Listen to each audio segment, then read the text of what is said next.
নামাজে সুন্নাতে মুআক্কাদা 12টি।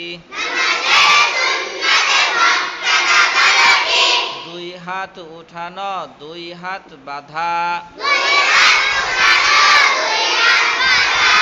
সানা পড়া, আউযু বিল্লাহ পড়া, বিসমিল্লাহ পড়া,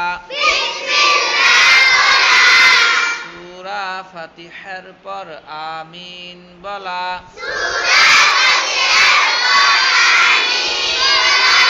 প্রত্যেক উঠা বসায় আল্লাহু আকবার বলা,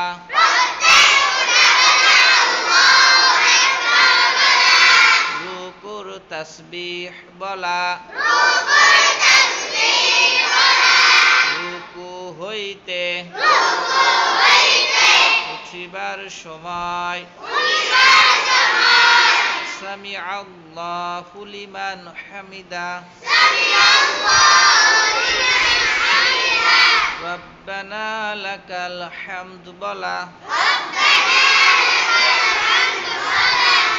সেজদার তাসবিহ বলা, দরুদ শরীফ পড়া, দুআয়ে মাসুরা পড়া।